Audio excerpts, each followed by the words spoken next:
Hi everybody, this is Yolanda, and of course Sunday is the 10th anniversary of 9/11, so I just thought I would share what I was doing that particular day.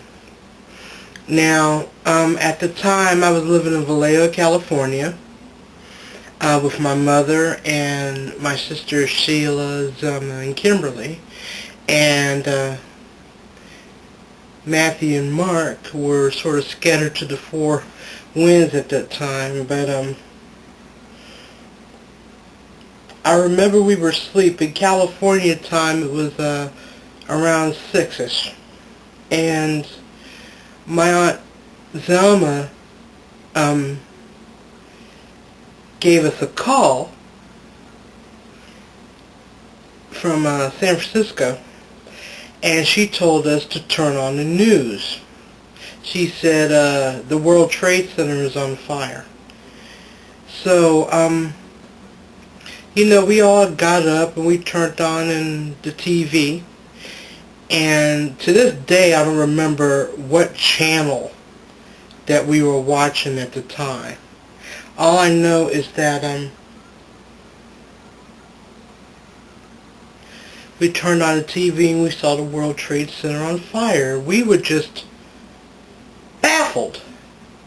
We heard reports about it being a small plane, and I remember there was an incident many years ago about a plane crashing supposedly in the Empire State Building, something like that.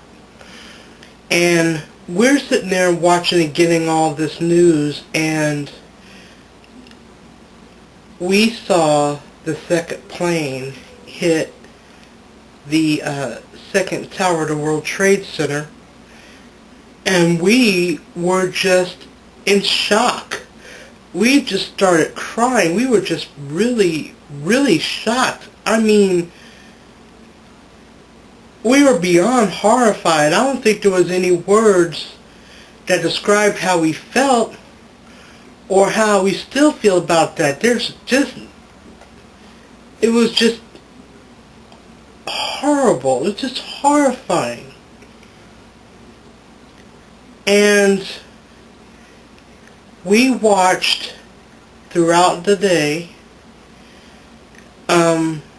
we watched basically all this horror. The day, I felt, was just full of incredible horror. We saw over and over again the planes hit the World Trade Center. We saw all this live footage of all the flames and smoke coming out the building. We saw bodies falling.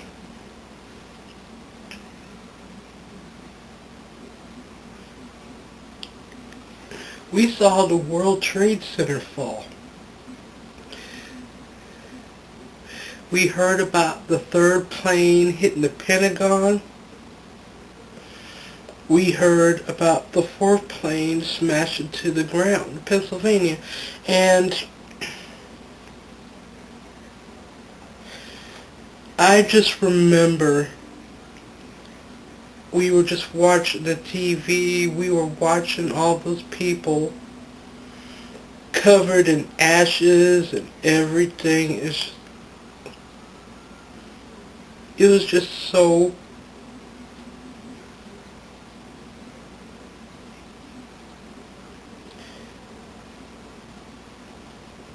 I just never thought in my lifetime I would see something so horrific. And the whole day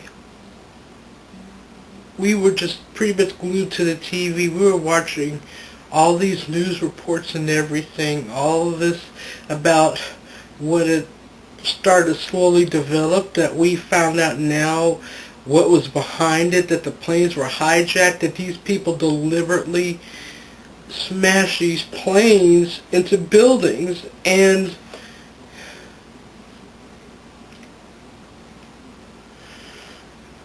the thing is, what made this even more hard was that the next day, September 12th, was my birthday. So that thought that may have seemed selfish to some people, but I just wondered, how can I celebrate my birthday when all these people were needlessly killed? When all these families, these friends, all these people are dead. All these people are in mourning. Men, women, children.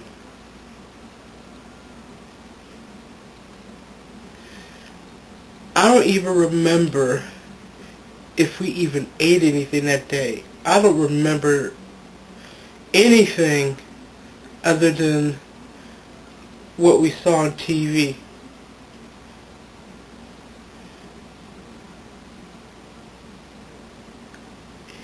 I basically was up pretty much all night. I don't think I got that much sleep. I don't think I could have slept. I do remember that the next day, went into the closet, and we had this American flag that was there when we first moved into the house a few years before, and I put it outside the next day in front of the house, you know, because I'm proud of my country. I'm still proud of my country, even though, I mean, some people may look at it and just think that America is just a bunch of spoiled people. But I'm proud of my country. I'm proud of the freedom that we have that a lot of countries don't have.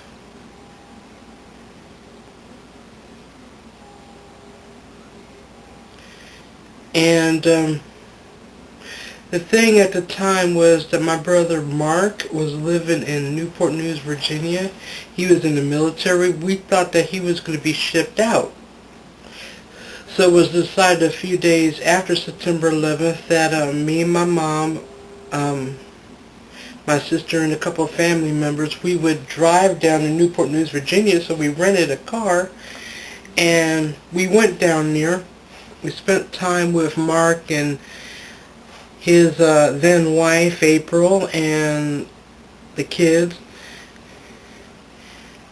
And it turned out that Mark ended up not being deployed. He ended up remaining on the base. But it was what happened on the way back home that really had the impact. Not the news that we saw on that, but what I saw when we were headed back. We got lost headed back from Virginia. We ended up pretty much Washington, D.C. I do remember that the area that we went into, there was basically detours. And I saw the Pentagon. I saw the side where the plane had hit.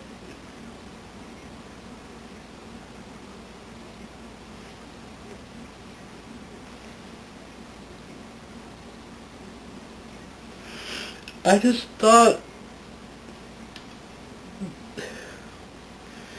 everything that went on, I just thought that was just the most horrific sight that I saw. And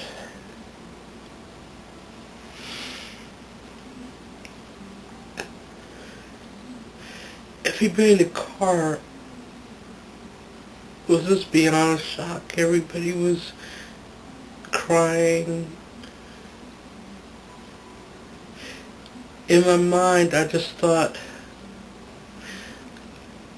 all those people that were in the plane, all those people that were in the building, I just thought I just wondered what their final thoughts were when all that happened.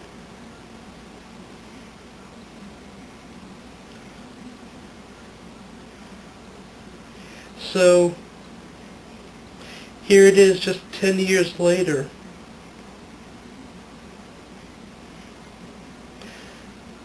A nice, I'm not going to say that I'll ever get over that, because how can you get over that? I don't think there's anybody in the world that wasn't affected by it. I'm not going to include the terrorists, because they were bastards to begin with. That they didn't care what they did. They didn't care who they killed. They supposedly did this over religion, which doesn't make sense when you think about it. They talk about supposedly being in heaven with 1,000 virgins.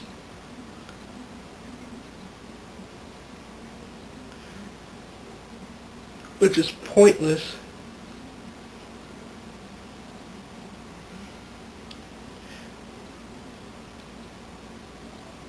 They just felt that they needed to make their statement.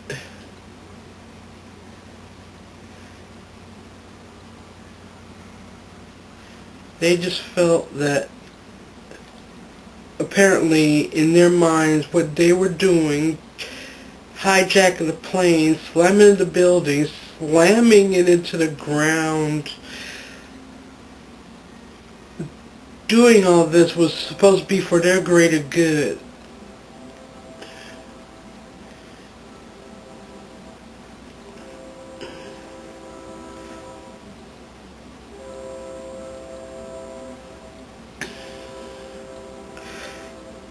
So, that's basically my thoughts on that. I know that on September 11th, I'm going to be in church. And I know going around town, some of the churches have flags up in the front. The firehouse had flags. There's lots of ceremonies going on.